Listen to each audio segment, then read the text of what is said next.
Hey, welcome to On the Fringe. I'm Gavin. I'm here with my good friend Dave. Say hey to the folks, Dave. Hey, everybody. Now, Dave, what are we talking about this week? Well, Gavin, we're going to be talking about women, aren't we? We are. We are going to be talking about women. And don't worry, it's very appropriate. So, recently, the Gallup polling agency asked people in the United States the following question. Ideally, if you had the opportunity, would you like to move permanently to another country, or would you prefer to continue living in this country?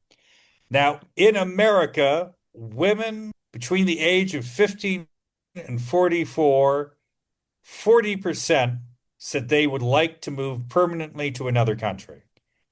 Among men of the same age bracket, only 19% said they'd like to leave permanently. For people older than 45, the numbers were 16% for women and only 8% for men. So this is, I mean, when you told me about this, Dave, I just went, wow, because that number says a whole lot.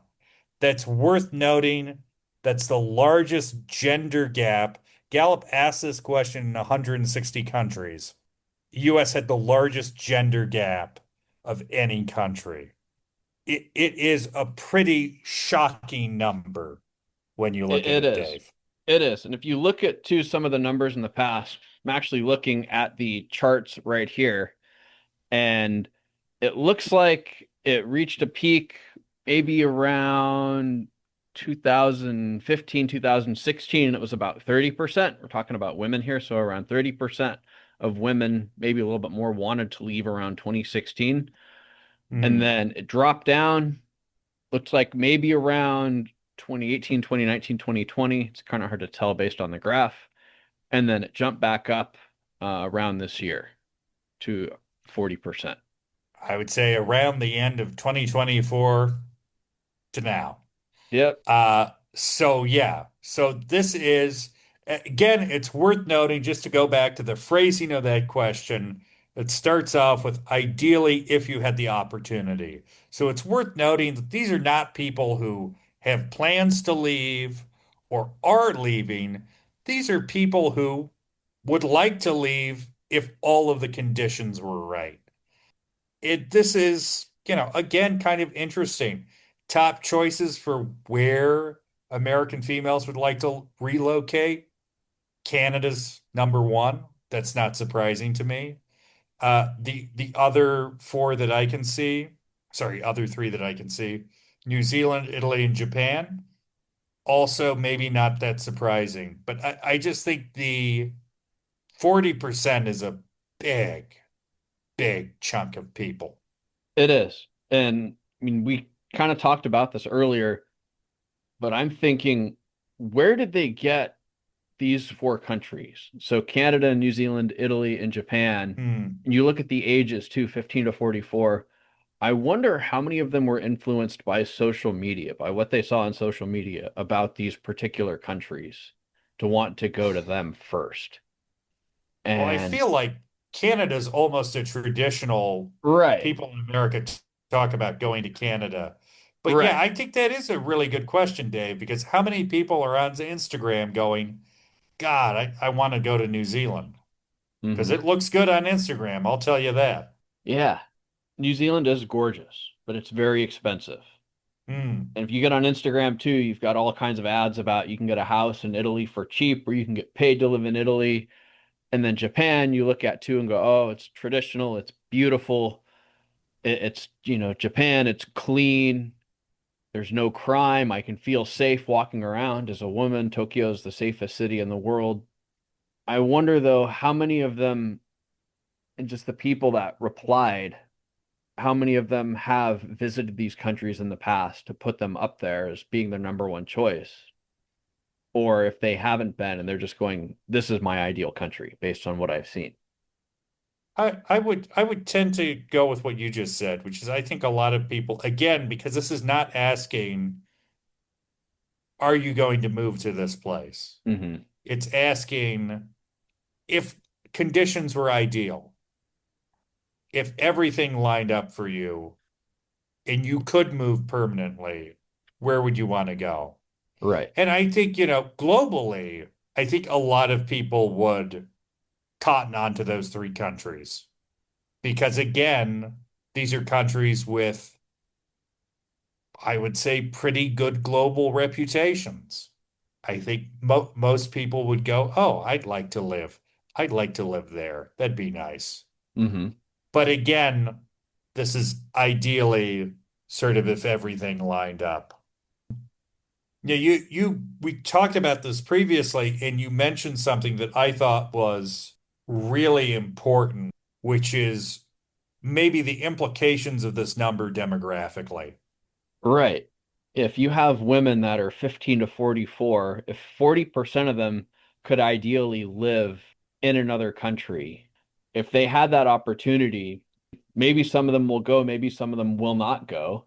But these women obviously feel left out, and they obviously feel that there are better opportunities for them outside of the United States than inside the United States. And that is a huge reckoning for the country for if you want to have families or you want to have a strong economy, the country needs to look at this and say, we have inherent problems. And Mm. if we don't fix these problems soon, then we are going to be less competitive than we were generations ago. And we're not going to be able to attract people because we have people that are leaving and going to other countries. If Americans don't want to stay in America, why would I want to go to America if America is the land of opportunity? Yeah. And, again, this is historically, we have been that beacon for brain drain. We've been that beacon for immigration. I'm not sure that's the case any longer. And I think we're now entering a point where that could be reversing. Again, if that's okay, 20% of the population, let's say 50% of the population are women, 20% want to leave. 20% of the overall population would like to live somewhere else. And that's before we factor in says, well, okay, 30% if you include all the men were thinking about leaving. 30% of the population in America would ideally like to move out, particularly in that 15 to 44 age bracket. That should be a big, giant red flag to everyone in the country because that is a bad sign. Historically, we have run off of attracting immigrants from other countries who wanted to move to America. Now we're at a point where 30% of the people who are there in the key demographic doesn't want to be there. It's a huge problem. And, I just hope, against hope, I hope against hope that someone somewhere is sitting down and having a rational conversation about this and going, what about the country is not doing well for these people? Because I think there are obvious things that would cause people in that age range and that particular demographic to go, I don't want to be here anymore. And what Hmm. can we do to address that? Because if you look at this number and go, oh, well, they're just, they're ungrateful or they're whiners.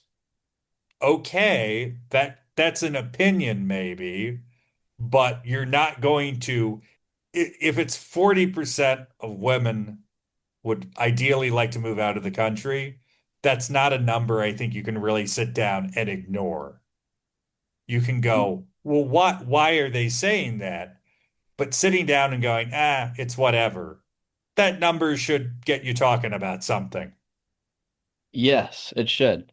And going back to what I was talking about earlier, New Zealand, Italy, Canada, and Japan, these four countries, what is the draw to these countries and what do these countries have or what are these countries showing to American women that is drawing them to wanting to live in that country ideally?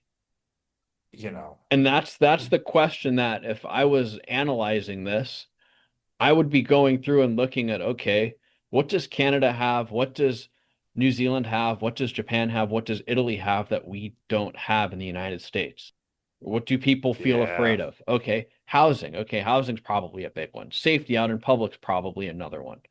Economy potentially. I would say reproductive rights is probably a big one. Reproductive rights potentially as well. So you go through all of these different categories and all of these things that people want and figure out how do we solve these problems to help these people, to make them feel more comfortable in the United States. So they're more willing to produce and work hard and build the country.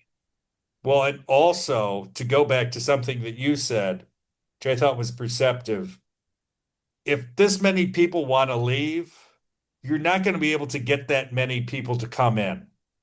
You know, it doesn't work like, oh, all these people leave. Well, that's okay. We'll have all these people come in, and they could just, we'll deal with this through immigration, the right kind of immigration. Well, how are you going to attract people when, again, the people living in the country are thinking about getting out? It's it's a bit of a conundrum. So yeah, I just again, gosh, I hope someone somewhere is sitting down and looking at this and just going, oh, okay, maybe the things we thought we were doing well, maybe we're not. God, I hope someone's having that conversation. Anyways, on that cheery note, we're going to wrap up for today. I've got something to say, Dave, What is but that, Gavin? first I got some other things to say, which is thank you so much to our Substack community, our On the Fringe community, our wider On the Fringe community. Please like, comment, subscribe. If you didn't like this, share it. If you thought it was whatever, share it. If you really, really liked it, share it. Please give us feedback. Again, the constant cry for feedback. Tell us what you think of the pod. Now that I'm done with that, I can say the thing that I have been dying to say from the beginning. First of all, thank you. We're on the fringe. And Dave, hit the button. Hit the button. Hit the button.